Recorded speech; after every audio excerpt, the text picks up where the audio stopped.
We're about to dive into something that you see every single day. Something you probably think you know inside and out, your own fingerprint. But it turns out it's holding on to way more information than you could possibly imagine. So, what if I told you that those tiny little ridges and swirls on your fingertip are actually telling a detailed story? A story about where you've been, what you've touched, and maybe even what's going on inside your body right now.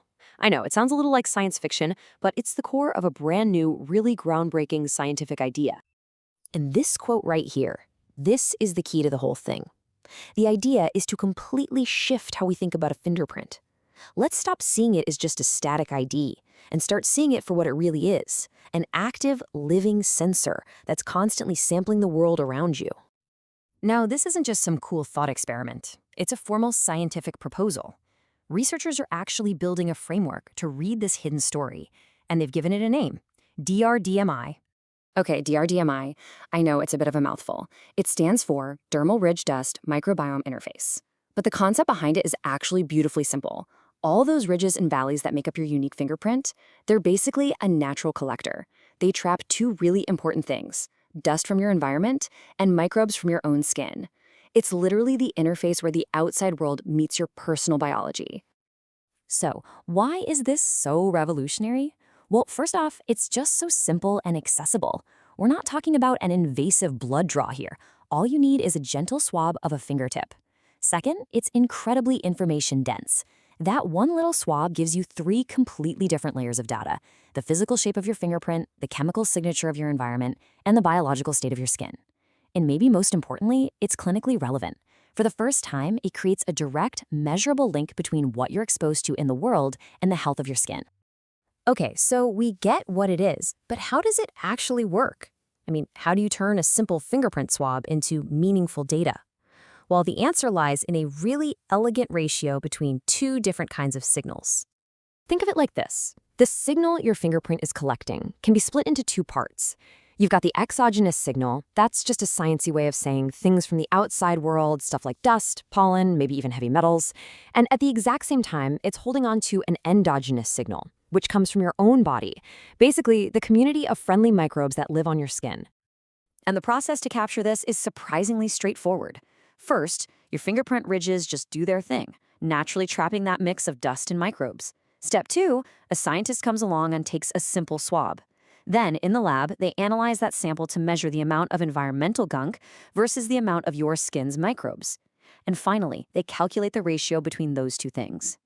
And all of that boils down to this one single number called the RDS ratio. This ratio of dust to skin taxa, this is the hero of our story. It's a simple little metric that tells a surprisingly complex and powerful story about your personal environment and the real-time status of your skin's health. Of course, a great idea is one thing, but you've got to prove it, right? So how do scientists plan to actually test this? Let's take a look at the predictions they've laid out to take DRDMI from a cool theory to hard proof. Okay, so here's their first major prediction. They basically hypothesize that your environment is everything. Someone living and working in a dusty urban area should have a high dust-to-skin ratio. We're talking maybe 2-to-1 or even higher. But someone out in a cleaner rural area, their ratio should be the opposite, with more skin microbes than dust, so a ratio of less than 1-to-1. It's a super clear, totally testable difference. But to really dial it in, they've proposed a really powerful test case: psoriasis. Now, psoriasis is a condition where the skin's natural protective barrier gets disrupted during a flare-up. The theory is that this physical change in the skin should create a measurable and totally predictable shift in that dust and microbe signature on the fingertip. So here's what they expect to see. For a person with psoriasis who's in remission, their skin barrier is healthier, the microbiome is balanced, and so that dust-to-skin ratio should be pretty low. But during a flare-up, the prediction is that the ratio will spike. You get more environmental dust sticking around, while the native skin microbes actually decrease. This could be a whole new way to track the disease in real time. And here's where it all comes together and becomes a really actionable tool for doctors. The plan is to combine all this data into a simple 3-index view. You'd get a topography score, which is basically your fingerprint storage capacity, then an exposure index for your environmental load, and finally, a barrier integrity index for your skin health. A doctor could see at a glance if a patient, say, has high exposure and a weak barrier, and then recommend a very specific course of action. So, all of this leads to some truly game-changing possibilities. If this theory really holds up, what could it mean for the future of medicine, for technology, and even for how we think about ourselves? Let's just zoom out for a second and look at the implications. I mean, the potential applications here are just incredible.